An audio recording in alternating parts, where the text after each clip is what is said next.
Alors, comment vous redire tout le plaisir que nous avons à vous retrouver pour de vrai, pour cette édition, cette 32e édition du Festival Étonnant Voyageur. Vous savez que l'année dernière, nous avons fait une édition très étrange, très, très bizarre. Nous étions à l'étage au-dessus. Il y avait 3 salles qui fonctionnaient en permanence. Et en fait, il y avait les auteurs qui étaient avec nous, mais personne d'autre. Personne.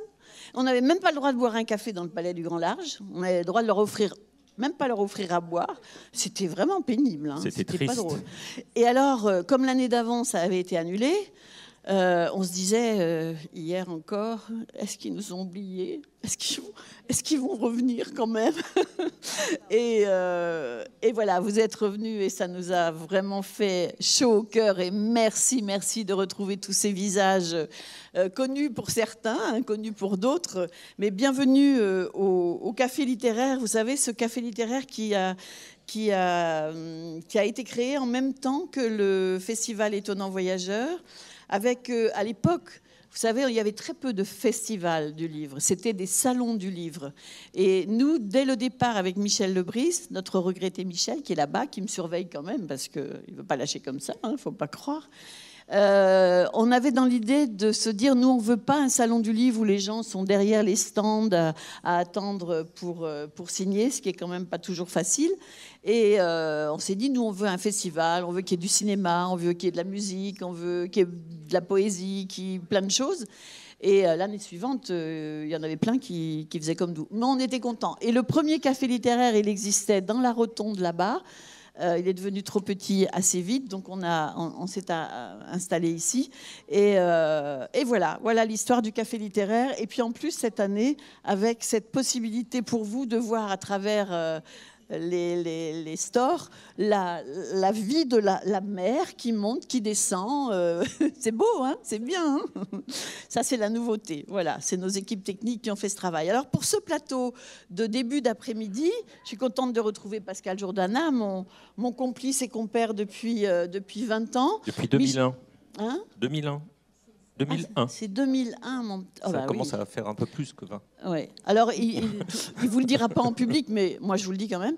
Il a réussi comme ça à complètement évincer l'ami Michel Abescat. On avait dit qu'on n'en parlerait pas. Du coup, il a décidé de prendre sa retraite. Non, c'est pas vrai, mais ça a été dur quand même hein, pour nous d'accepter ça. Donc, Pascal Jourdana est avec nous. Et normalement, sur ce plateau, nous avons donc à côté de moi, Jeanne Benhammer, qui va nous parler de son nouveau livre « La patience des traces », paru chez Actes Sud, et pour lequel elle vient d'avoir un prix. Ah, tu peux dire C'est le prix France Télévisions. Ouais, qui a été attribué hier. C'est tout récent. Bravo, Jeanne. Oui, on est content. Ça nous fait très plaisir pour toi. À côté de moi, Shannon Pewfall, qui va nous parler d'un livre qui s'intitule « Et nous nous enfuirons sur des chevaux ardents », paru chez Albin Michel. Voilà, et qui va être interprété par Hélène Burry, qui est avec nous aussi depuis de nombreuses années. On a des équipes très, très, très fidèles.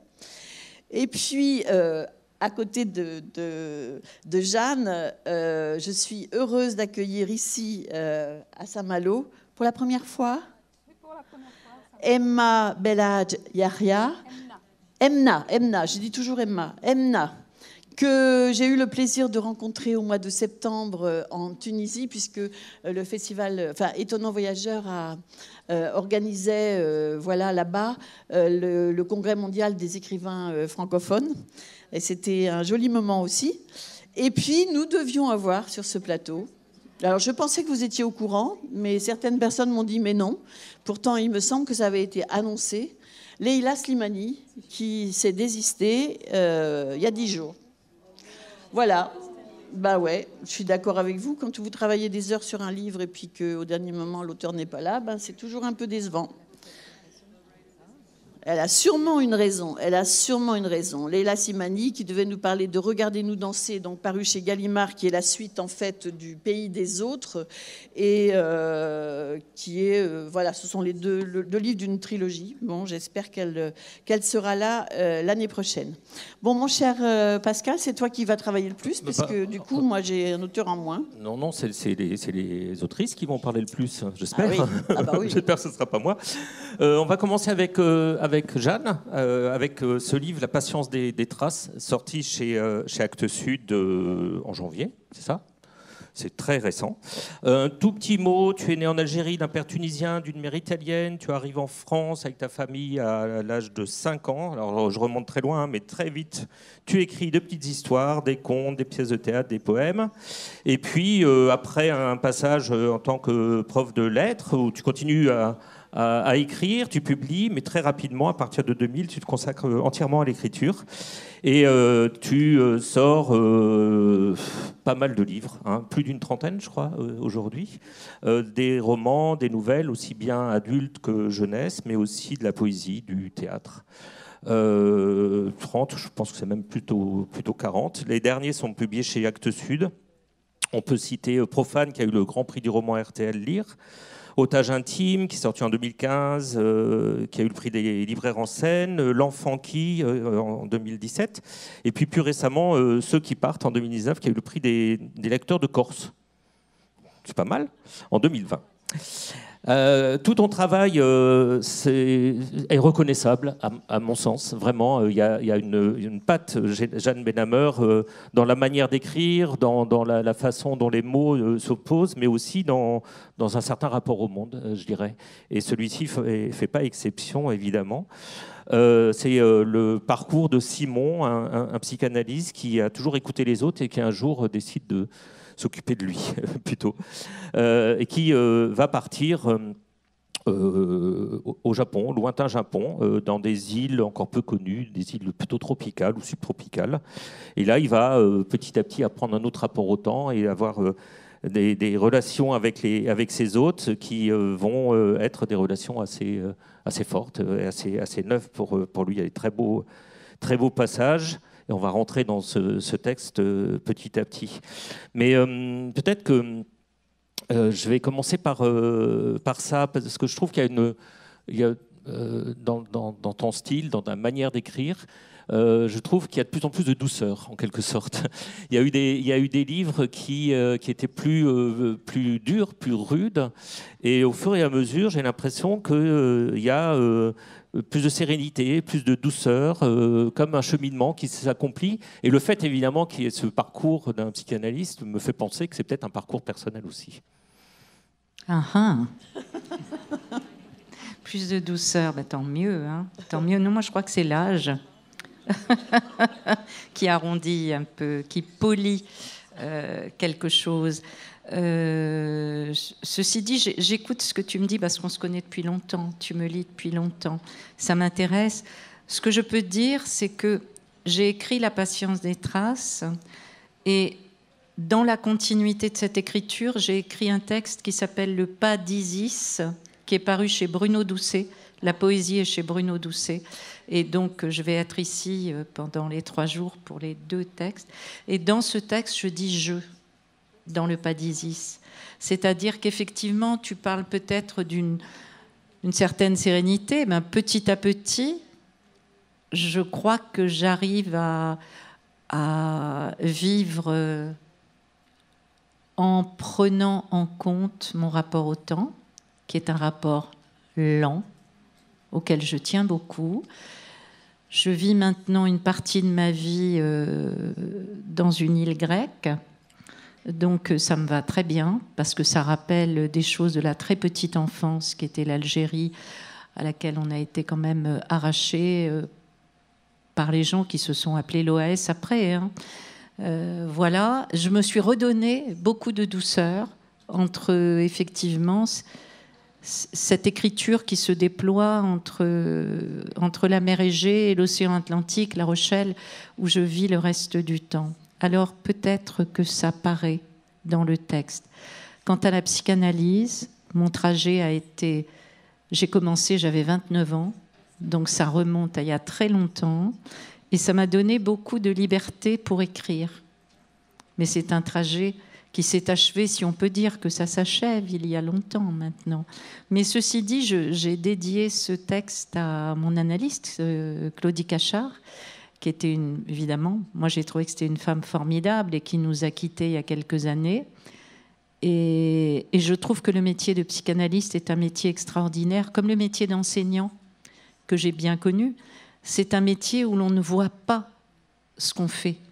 On n'a pas tout de suite quelque chose de palpable, les effets de son travail. Et c'est donc difficile. C'est un métier éminemment humain. Et ça me plaît beaucoup et j'avais envie d'en parler. Alors justement, Simon, il ne voit pas forcément ce qu'il fait. Non. Il ne sait pas. Il ignore quand ça marche ou quand ça ne marche pas, en quelque sorte. Ouais. Et dans son parcours, bon, là, il va retrouver des gens qui vont lui apprendre un autre rapport aux choses, au passé, au temps. Mais en même temps, il se souvient de certains patients et d'une patiente en particulier qui, là, pour lui, qui est le symbole un peu d'un échec. C'est une séance qui s'est terminée sans fin, il n'a jamais revu. Et en fait, en tant que lecteur, on apprend qu'il s'est passé autre chose et que visiblement, pour cette femme, il a eu une importance énorme. Donc ce sont des choses cachées, mais quand même présentes. Et c'est un peu tout le sujet du livre, au fond. Des choses cachées, des choses silencieuses, mais le silence n'est jamais vide. C'est une des phrases du livre. Les silences ne sont jamais vides. Et oui, j'avais très envie de donner au lecteur ce qui était arrivé à cette femme, sans qu'on sache trop est-ce que c'est un rêve, est-ce que c'est vrai, etc. Mais quand même, on voit bien qu'elle a atteint une certaine liberté, alors que lui se questionne toujours sur le départ, parce qu'elle est partie sans rien dire, elle n'est jamais revenue. Donc c'est un silence, mais elle revient, tu as raison de parler de revenant, hein. Elle revient dans son esprit, elle revient dans sa mémoire, il se questionne. C'est un moment où lui arrête un peu cette activité, donc ça peut revenir. Et finalement, elle interroge son propre silence à lui. Et c'est son propre silence qu'il va aller écouter. Tout part d'une rupture. Certes, on parle de rupture affective, amoureuse, mais là, c'est un bol qui se rompt, qui laisse tomber, qui est un symbole très fort, parce que c'est un bol offert par un ami d'enfance, une relation très forte que Simon avait avec ce camarade, qu'il avait offert, ce camarade avait offert ce bol à sa mère. Et à la mort de sa mère, la mère de Simon, il a récupéré ce bol et c'est devenu son bol du matin. Et un jour, il le laisse tomber, il se casse, et il garde précautionneusement et précieusement même les morceaux. Et il va justement au Japon aussi apprendre comment on travaille la technique du kintsugi, cette jointure, je ne sais pas comment ça se prononce, hein, cette jointure en or qu'on voit, qui est magnifique, qui répare les objets, qui sont encore plus beaux après. Et ce symbole du bol, ce symbole double bol, est très important aussi pour l'écriture du livre, je crois. Tu en parles un petit peu pas directement dans le livre, mais quand tu parles de ce livre, de la jeunesse de ce livre. Oui, en fait, je me rappelle une question de mon fils devant son bol du matin qui m'a laissé sidérer. Il était très petit et il m'a demandé « Alors l'âme, c'est la femelle de l'esprit ?» Moi, j'ai été atterrée. J'ai été atterrée parce qu'il était très petit, il avait 5 ans, 6 ans. Et en fait, depuis, on a parlé, il est devenu libraire. Hein. Ça laisse des traces, c'est le cas de le dire. Et depuis, on en a reparlé. Et il me dit, mais oui, c'était à la maternelle, on faisait les classifications pour les animaux, le mâle, la femelle, etc. Et je pense qu'il avait entendu, avec mon compagnon de l'époque, on avait des discussions. Donc voilà, donc il avait entendu les mots. Et il m'a lancé cette phrase qui était cette question qui m'a laissé sans voix. Et puis je lui ai dit, je ne sais pas, je ne peux pas te répondre parce que je ne sais pas. Et je me suis rendu compte quand j'ai terminé La Patience des Traces que cette question m'avait, moi, hantée. Elle était revenue tout le temps. Et je commence le roman par un bol qui se casse. Voilà. Le bol lui échappe des mains. Mais il est déjà en questionnement, ce psychanalyste. Il a déjà commencé à ne plus prendre personne dans sa nouvelle patientèle. Donc il est en train de se reculer petit à petit de son activité, si on peut dire, de psychanalyste. Le fait que ce bol tombe, voilà, ça le ramène à la réalité tout d'un coup, et il se dit maintenant, tout va s'accélérer. Le roman commence avec ça. Tout va aller très vite maintenant. Quelquefois en nous, les choses, elles sont déjà prêtes depuis longtemps, mais on ne le sait pas. Et puis, il suffit d'un petit déclencheur, et hop, tout se met en route. Et il part. Alors pourquoi le Japon? Parce que... Pourquoi le Japon? Non, il y a une raison, il y a des raisons très matérielles. Une amie d'enfance qui sait que j'ai une passion pour les tissus et les tissus anciens m'a offert un magnifique livre pour mon anniversaire sur les tissus anciens japonais. Et j'ai passé des mois vraiment à plonger tous les matins. J'aimais beaucoup commencer ma journée. C'était comme une petite méditation qui se poursuivait en regardant les images de ces tissus, en apprenant comment ils étaient tissés avec des fibres libériennes. Enfin bon, j'ai appris plein de choses. Il y a eu ça. Et puis j'ai vu un documentaire qui était passé sur Arte au fil de l'eau, d'une réalisatrice qui est allée filmer une vieille dame qui est sur l'île d'Iriomote, dans les îles Yaeyama, qui tisse encore de façon traditionnelle et qui teint elle-même ses tissus de façon végétale, et ces tissus sont achetés par les plus grands, par Kenzo, etc. Et c'était magnifique, et je me suis dit, voilà, il va aller là. Et avec Akiko, il va trouver, Simon, justement, quelqu'un qui collectionne des tissus anciens, qui sont des fragments, d'ailleurs. C'est très beau. Et alors, je vais peut-être poser une question, Yann, mais quand même, le titre, il est un peu intriguant. Mais j'espère bien, madame. La patience des traces. Eh ben, j'ai mis beaucoup de temps. Il a fallu que je sois patiente, parce que mon titre de travail, c'était « Retrouver à l'infinitif ». J'ai travaillé avec « Retrouver ». Quand j'ai terminé le roman, je me suis rendu compte que « Retrouver », non, ça ne pouvait pas aller. Alors, on a beaucoup cherché avec mon éditrice, Myriam Anderson, et elle m'envoyait comme ça des titres, et ça ne me convenait pas, et moi, je ne trouvais pas, jusqu'à ce que il y ait le mot « trace » qui apparaisse. Je ne sais plus où je l'ai lu, si c'est Myriam qui avait envoyé, je ne sais pas. Et là, moi, c'est venu la patience des traces. Et c'était pour moi évident, et c'est devenu évident pour tout le monde. Et elles sont dans le livre, de toute façon, les traces. Oui. Des fois, c'est vraiment des traces de pas, de mains. Elles sont là. Alors, vous savez, au Café littéraire, on me dit titres comme ça pour vous réunir.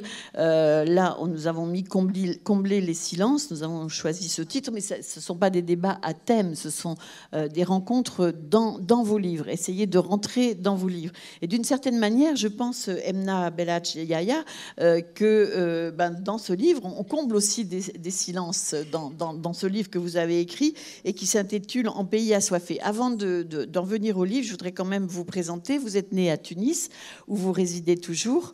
Je vous remercie beaucoup d'être venu parce que, vous me le disiez tout à l'heure, c'était un petit peu un risque que vous prenez puisque on est quand même encore en période un petit peu délicate et vous faites un petit peu d'asthme, donc il faut que vous fassiez très, très, très attention. Ce serait vraiment trop triste que vous repartiez souffrante de Saint-Malo. Mais vous savez, l'air de la mer, l'iode breton, c'est bien.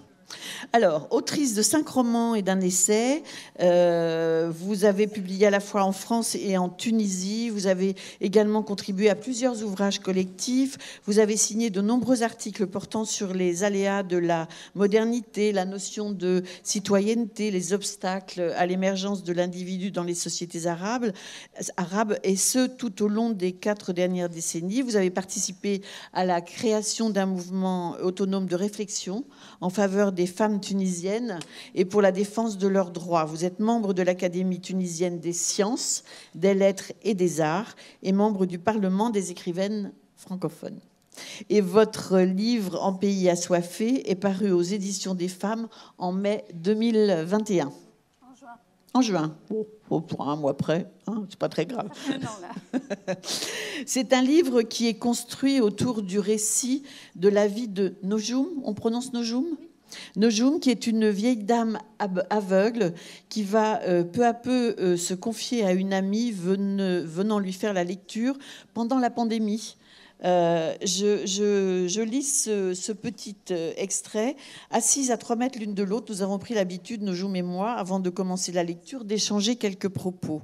Au tout début, elle avait du mal à parler, à répondre à mes questions et attendait impatiemment que je commence à lire. Mais de semaine en semaine, notre conversation s'allongeait et ce que disait mon interlocutrice me fournissait des éclairages insoupçonnés sur l'ordre et le désordre d'une vie. Et ça se termine, et là on arrive au titre du roman. L'histoire de Nojoum recèle, dites-vous, de nombreuses zones d'ombre. Vous avez posé beaucoup de questions autour de vous pour combler les trous. Mais vous dites que c'était important pour vous d'écrire cette histoire. Je l'écrirai pour qu'elle soit lue et que ça lui fasse plaisir à elle, qui souvent avait soif et croyait irriguer la vie en lisant. C'est très beau, ça. Vous pouvez est-ce que Nojoum est une personne qui a existé ? Non. Ah.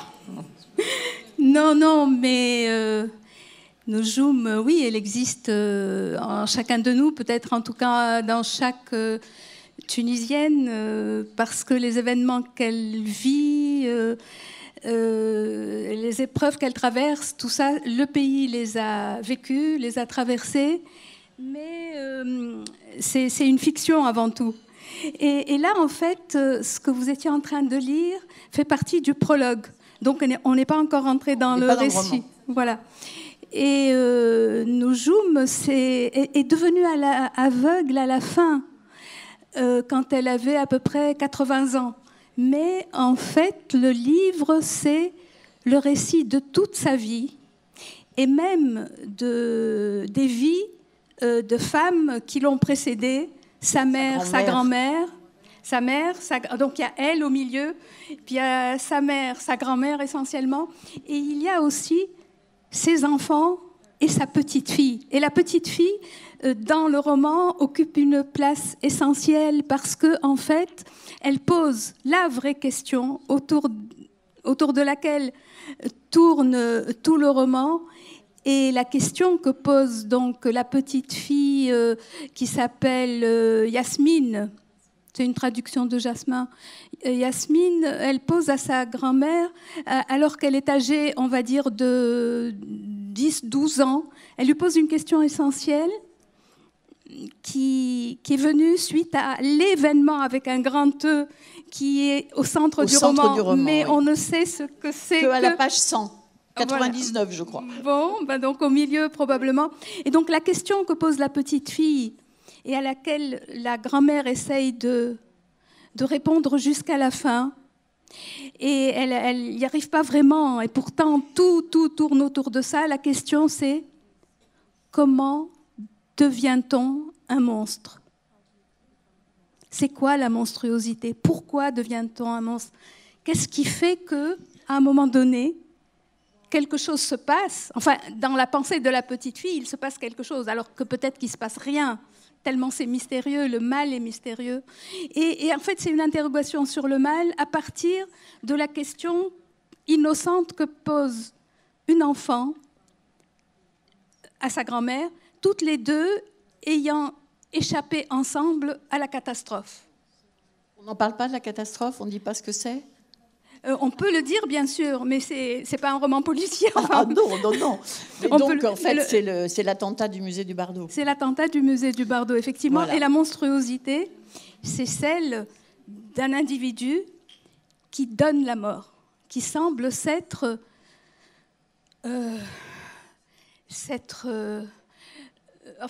se réaliser à travers cet acte-là.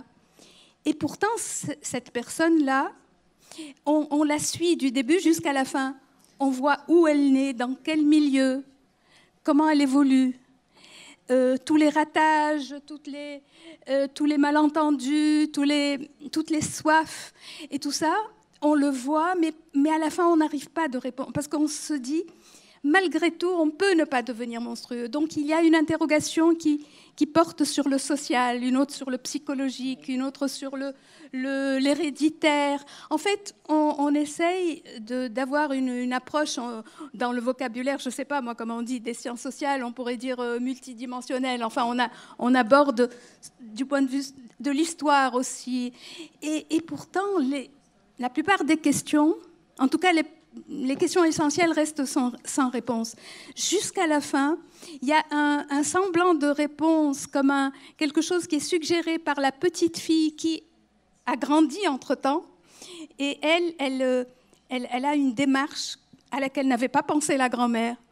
Et c'est peut-être dans cette idée ou ce semblant d'idée que la petite fille qui a grandi, c'est peut-être là-dedans que se trouve la réponse. Mais c'est pas vraiment une réponse, c'est comme une piste en fait. Mais c'est ce questionnement que l'on peut avoir par rapport à tous les événements violents que l'on découvre, qui se passent régulièrement. Donc, en fait, le récit met en scène autour de Nojoum de nombreux personnages représentant plusieurs générations. Et ça c'est intéressant aussi. Et par là même montrant plusieurs aspects de la vie de la Tunisie d'hier et d'aujourd'hui. Ça aussi, vous y teniez à oui. Montrer l'évolution de la vie là-bas. Tout à fait, l'évolution d'un pays à travers l'histoire d'une famille ou d'une personne ou de 2, 3 familles. Parce qu'en fait, chaque histoire personnelle est aussi un morceau d'une histoire collective et la raconte à sa façon. En même temps que cette histoire personnelle est l'expression de ce qui se passe au niveau d'un pays. En fait, il y a un rapport dans les deux sens. Les personnages sont influencés par ce qui se passe autour d'eux, par le contexte, par l'environnement, et ils traduisent ce qui se passe là-dedans, et en même temps, ils essayent d'agir dessus, de le tirer quelque part. Et là aussi, il y a beaucoup d'échecs. Mais en même temps aussi beaucoup de joie, et puis il y a beaucoup de choses qui se réalisent quand même. Et même beaucoup de tendresse aussi, voilà, parce que ces femmes sont extrêmement tendres. Elles sont, je pense à Camilla par exemple, qui va prendre à Camilla, je suis en train de confondre peut-être. Non, qui va adopter comme si c'était son fils de cœur, un jeune, et qui va voir sa dérive sans la comprendre, en souffrant. Ça, ce sont des choses terribles. Il y a les ravages de la drogue dont vous parlez aussi, qui rendent absents des enfants vivants. Ça les rend absents. Il y a toutes ces choses-là. Il y a la générosité de ces femmes entre elles, envers les enfants des autres aussi. Il y a aussi Sandy que l'on verra grandir et changer. Voilà. Il y a vraiment des personnages extrêmement attachants et qui nous font comprendre. Voilà, c'est toujours la force du roman. S'ils nous font comprendre des choses que peut-être, si elles n'étaient pas personnalisées par des personnages que vous avez inventés, mais pour qui on peut éprouver quelque chose, ne nous semblerait pas aussi réel. C'est fou quand même. Hein. Le roman, moi j'ai l'impression, rend les choses encore plus réelles, plus proches de nous, parce qu'il y a l'émotion, l'attachement peut-être. Parlez dans le micro. Les personnages respirent, ils sont en chair et en os, et il y a et ce qui leur arrive finalement... J'ai l'impression que le lecteur, enfin moi quand je lis un livre et que j'entre dedans, j'ai l'impression que je m'identifie tellement à ce personnage. Et là, le personnage, c'est pas seulement des, on va dire, des personnages qui ont un nom, mais le personnage, c'est tout un pays. C'est l'histoire d'un pays. Et je crois que en écrivant ce livre, je réfléchissais aussi sur l'importance du langage, parce que celui qui porte en lui le mal et qui porte en lui en fait la destruction et la violence, j'ai essayé de montrer que je ne sais pas si on peut dire ça comme ça, C'est un handicapé du langage. C'est quelqu'un qui ne trouve pas les mots, qui n'a pas appris à parler. Et quand on n'a pas appris à parler, c'est difficile de s'humaniser, en fait. Je crois que c'est le langage qui humanise les gens. Et je pense qu'il y a un contexte politique, un contexte historique, qui fait qu'à un moment donné, il y a comme un blocage dans le langage. Et c'est comme si les mots s'en allaient. Et c'est comme si les hommes et les femmes se retrouvaient seuls sans le secours des mots. Et je crois que sans la médiation des mots, le mal s'installe plus vite, je crois. Il y a pas mal, enfin, j'ai essayé de parler... Chez le personnage, en tout cas, les mots sont remplacés par les armes. Voilà, les mots. La violence, Voilà. La haine même. Oui. Et le silence aussi. Avant d'aller vers les armes, il se réfugie dans un silence, mais qui est un silence plein de menaces. C'est pas un silence choisi, c'est pas le silence de l'homme qui peut penser et pour qui le silence est peut-être un moyen d'entrer dans une forme de pensée riche et nouvelle. Mais là, le silence qui est lourd de menaces, c'est celui où le mot n'est pas là pour opérer cette médiation nécessaire.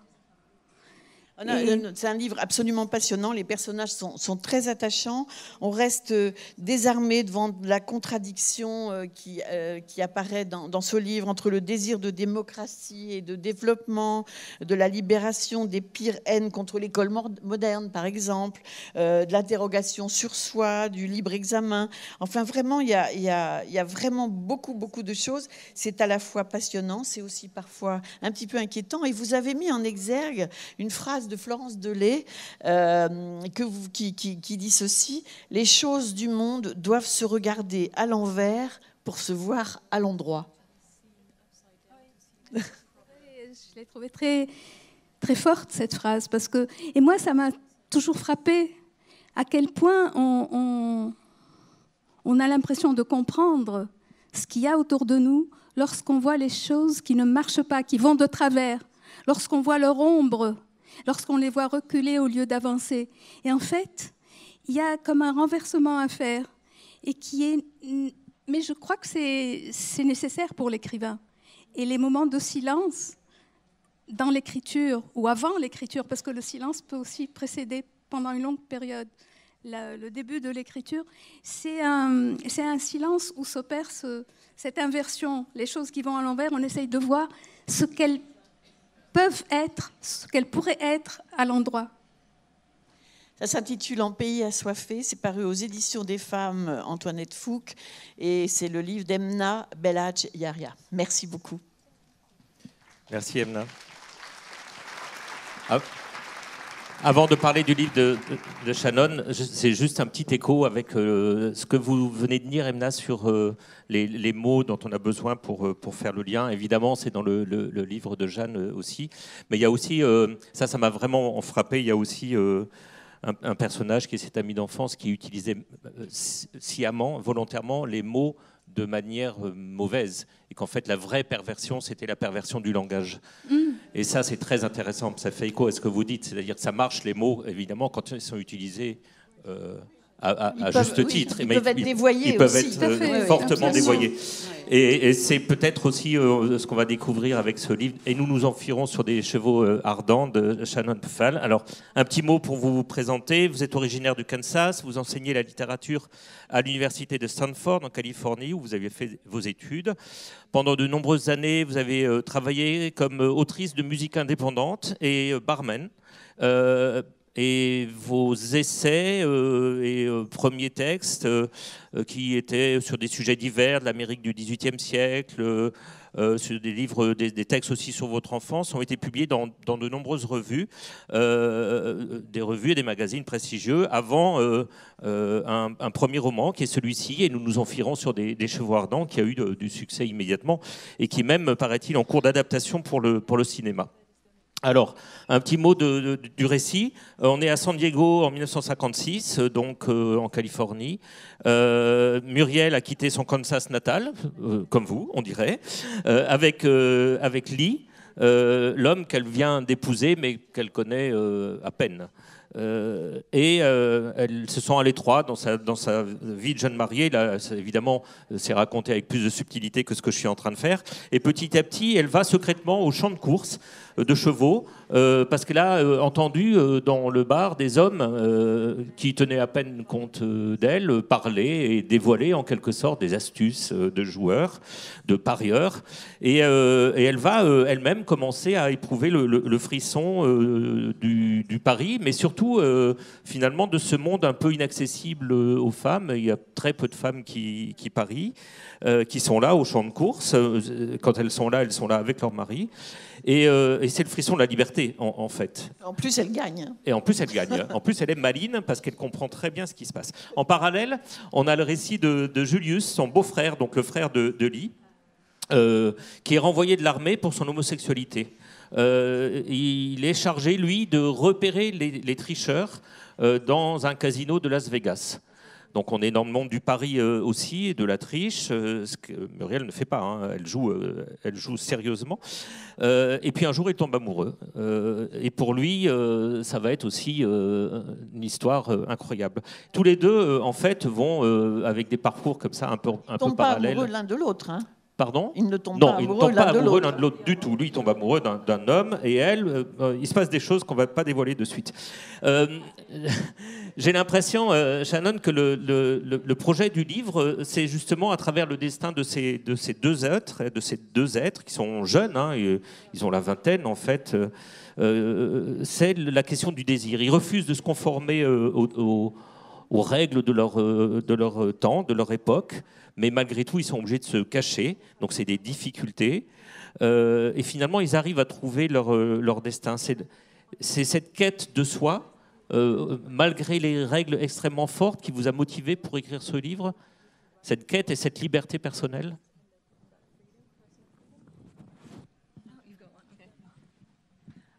Thank you, and thanks to Helen, who's working very hard. Merci pour Hélène qui travaille très fort. The relationship between Muriel and Julius was really the first thing about the book that occurred to me, and how it was that two people might meet each other and be attracted to each other kind of beyond romantic or sexual desire, but not have the language to understand why or what the expression of that love or desire might be, and that was an interesting fictional problem and something that would really compel the book forward. How are these two people going to understand what it is that they want from each other? And I did want very much to tell a story set in that particular period of time, because it was a time where we think of the revolutions of the 1960s, especially in the West and in the US in particular, as having their origins in some of the political milieu of the time, but much of those revolutions actually begin in the 1950s, and people who were courageous enough to find their destiny, but also to find expression for the desires that they had. Before then, it could be put into a political context and things demanded of the world in which they live. Alors effectivement, j'ai commencé le roman en partant de l'idée de cette amitié entre Muriel et Julius. C'est la première idée qui m'est venue. C'était de parler de deux personnes comme ça qui se rencontraient et qui étaient attirées l'un par l'autre, mais sans que ce soit ni sexuel ni romantique, et qui n'avaient pas vraiment de langage pour comprendre ce que c'était vraiment. Ça me paraissait être un problème fictif intéressant pour justement faire avancer l'histoire, essayer de comprendre ce que chacun attendait de l'autre. Et ce que je voulais raconter également, je voulais vraiment que ça se passe, donc là ça se passe en 1956, je voulais que ça se passe dans les années 50, parce que souvent quand on pense aux révolutions qui ont eu lieu aux États-Unis dans les années 60, on pense qu'ils ont une origine dans la politique de l'époque, mais en fait la réalité c'est que l'origine de ces révolutions vient des années 50 et des gens qui ont eu justement le courage de trouver leur propre destinée et d'exprimer leurs désirs quand à l'époque il n'y avait pas de mouvement politique pour ça. Ce rapport entre Julius et Anna, sa belle-sœur, c'est Muriel, voilà, j'étais en train de chercher le nom, je me dis, c'est pas du tout Anna. En plus, je l'ai sous les yeux. Il y a une scène qui le décrit très, très bien. À un moment, Muriel repense à ça, elle repense aussi aux relations qu'avait sa propre mère avec son père.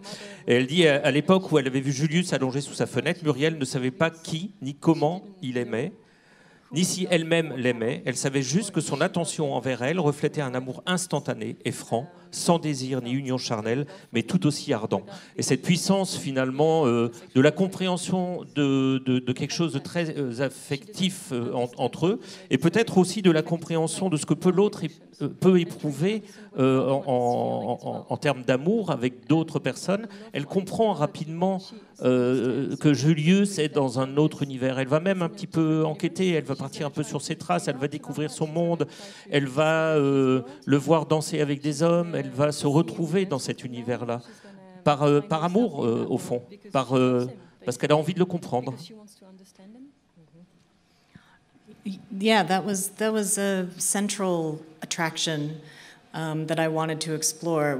And probably many of us have had this experience where we encounter someone and we feel instantly connected to them and we don't know why, but that they offer to us the contours of some place that we have never been, or some aspect of life that we've never seen or experienced. And it's, I think, an extraordinary act of bravery to follow that unknown force into whatever it is that they seem to represent or offer to us.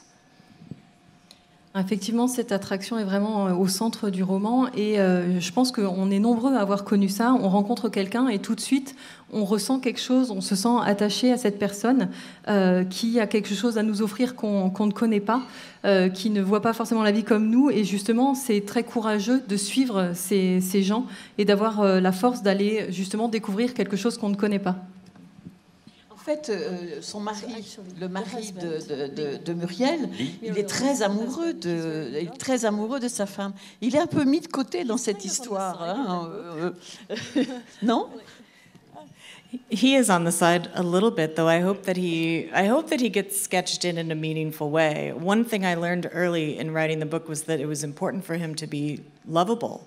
That he not be in any way a sort of evil or domineering man, but that his presence was benevolent, that you rooted for him in a certain way.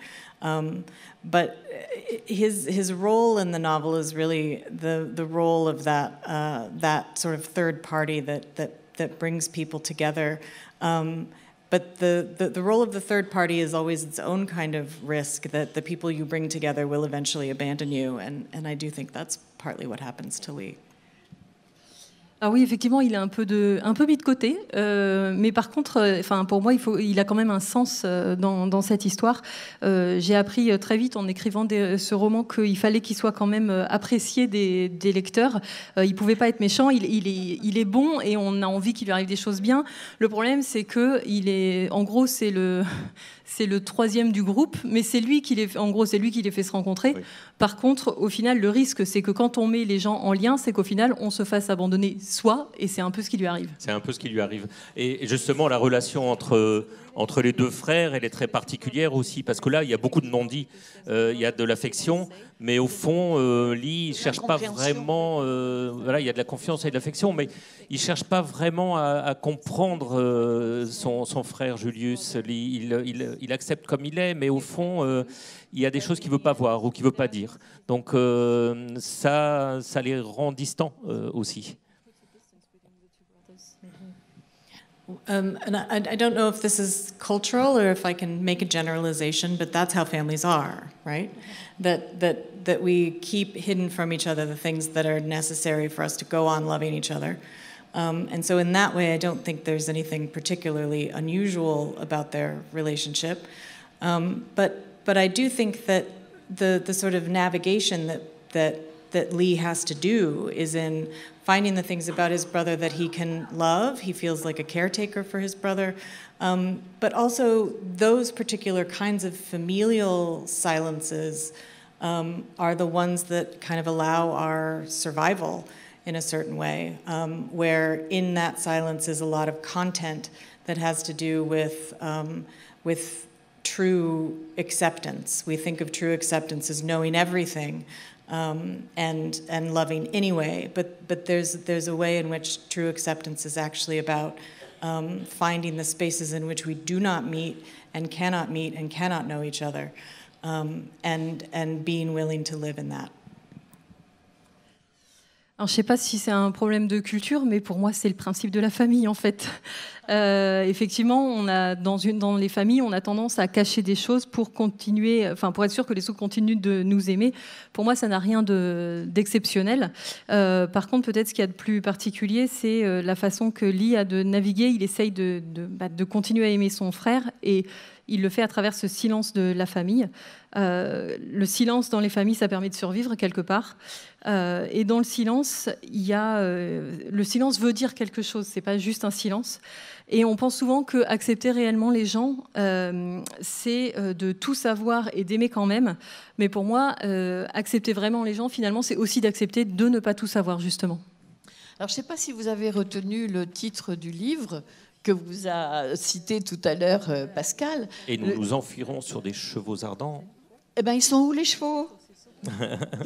Alors, on va y venir aux chevaux. Alors, justement, là, on parle beaucoup des rapports entre les personnages, finalement des liens affectifs, psychologiques entre tous ces personnages. Mais tout ça se passe dans un univers qui est empli d'espace, de nature, d'animaux, justement, comme les chevaux, ou de désert, hein, comme à Las Vegas. On peut pas oublier, personne ne peut oublier où il est à Las Vegas. C'est une parole de Julius. Hein. On sait qu'on est au milieu du désert, dans les plaines. Ça veut dire ça, Las Vegas, les plaines. Donc personne ne peut oublier ça. C'est une ville artificielle et elle est très puissante, elle est très présente. Et les chevaux, quand Muriel est sur les champs de course, ils sont là aussi. Elle vit avec eux, elle partage leurs courses en quelque sorte. Il y a un fort rapport entre la vie des personnages intérieurs et cet extérieur-là. Et ça donne aussi beaucoup de beauté dans l'écriture. Et j'ai l'impression, Shannon, que vous avez vraiment pris plaisir à faire ce travail finalement de description de nature, des chevaux, de l'espace, en plus de la description psychologique des personnages. On retrouve vraiment l'esprit des lieux. Ouais.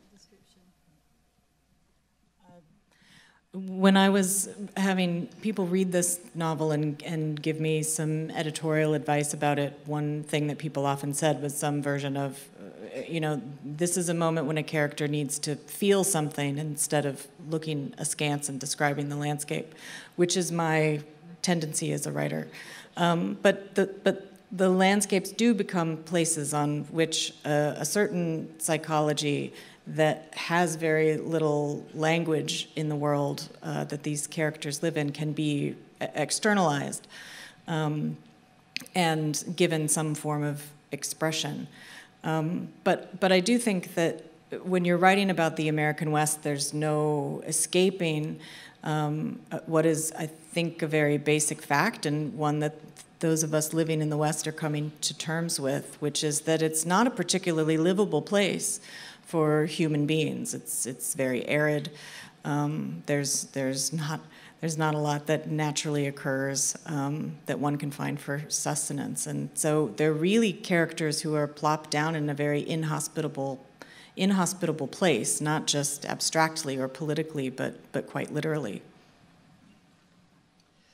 Alors effectivement, quand j'ai fait lire la première version du roman à des gens, les conseils qu'on me disait, c'était généralement à ce moment-là, je pense qu'il y a un personnage, on devrait expliquer ses sentiments plutôt que de lui faire regarder le paysage et le décrire. C'est ma tendance en tant qu'écrivain, j'ai tendance à plutôt faire décrire des paysages, mais je pense qu'il y a un parallèle entre justement le paysage et la psychologie. Mais je pense aussi que quand on pense à l'Ouest américain, on ne peut pas échapper au fait basique que c'est pas fait pour y vivre à l'origine. C'est-à-dire que c'est très aride, il y a quasiment rien qui pousse naturellement. C'est absolument pas, c'est pas fait pour y vivre, et du coup c'est un parallélisme de leur vie intérieure, mais l'extérieur est aussi très très rude. Oui. Et peut-être dernière question, Shannon, vous avez expliqué tout à l'heure que les années 50 c'était important aussi pour préparer finalement cette libération des années 60. Et en même temps, on a l'impression que vous placez que vous, en tout cas, vous attardez sur certains événements de ces années-là, par exemple les essais de bombes atomiques qui explosent dans le désert, hein, pas très loin de Las Vegas. Hein, les gens de Las Vegas regardent ça comme s'ils regardaient un feu d'artifice. Il y a aussi l'envoi de Laika, la pauvre petite chienne russe, qui a été envoyée dans l'espace pour expérimenter l'effet que ça pouvait être de vivre en apesanteur pendant un moment, et qui évidemment est morte très rapidement. Tous ces événements-là, hein, qui ne sont pas pesants dans le livre, mais qui sont un petit peu distillés, c'est aussi finalement une manière de ramener ce qui se déroule, votre préoccupation dans les années 50, à des questions contemporaines, il me semble. Est-ce que c'est le cas? I thought a lot about frontiers and the idea of the frontier, and you know, the frontier in the United States is an extremely important concept, and one we continue to live with the sort of mythology of, and so I think about the 50s as being a sort of precipice where we're really kind of entering the modernity that we will come to recognize, the technological modernity, and also the sort of political modernity and the relationships between nations, that we now find ourselves on a new kind of frontier. So for me, all of those elements are about people in a particular time and place meeting what's going to happen next. And moving from a particular kind of world into an entirely other one. And that happens, I think, within the characters too themselves. Alors moi, je pense à la thématique des frontières. La thématique des frontières est très importante aux États-Unis. C'est vraiment un concept très important. Il nous reste toute une mythologie sur ce thème-là. Et pour moi, les années 50, c'est vraiment le précipice, c'est l'origine justement de la technologie moderne et de la politique moderne. Et tous ces éléments, justement, ces personnages vont voir le monde évoluer et voir ce qui se passe. On va passer vraiment d'un monde ancien à un monde nouveau. Et je pense que c'est pas seulement l'évolution du monde, ça se produit également à l'intérieur des personnages. C'est un super livre paru chez Albin Michel, chez notre ami Francis Geffard, que j'aperçois là-bas, qui nous amène chaque année des auteurs formidables. Et nous nous enfuirons sur des chevaux ardents. C'est le titre. Est-ce que c'est le titre anglais aussi? Non, c'est On Swift Horses, le titre en anglais. Bah, sur des chevaux rapides. Sur des chevaux rapides, pardon, mais rapides. Traduit par Emmanuel Vial en français. Très important de le dire aussi.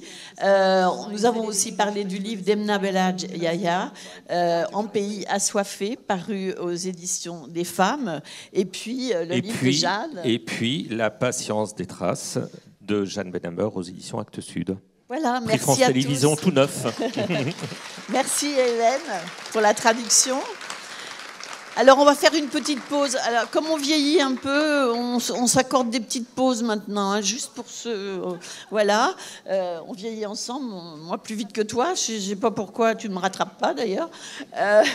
Et donc dans quelques minutes quand même, hein, nous allons accueillir Adia Filali, qui est aussi une auteure tunisienne. Nous allons accueillir Éric Fotorino, qui, vous savez, Éric Fotorino, il fait beaucoup de choses, on en reparlera tout à l'heure. Et puis nous allons accueillir Chantal Pelletier pour son nouveau livre Sens interdit, paru chez Gallimard. À tout de suite, prenez un petit verre, aérez-vous et à tout à l'heure. Merci à vous. Merci à toute l'équipe aussi.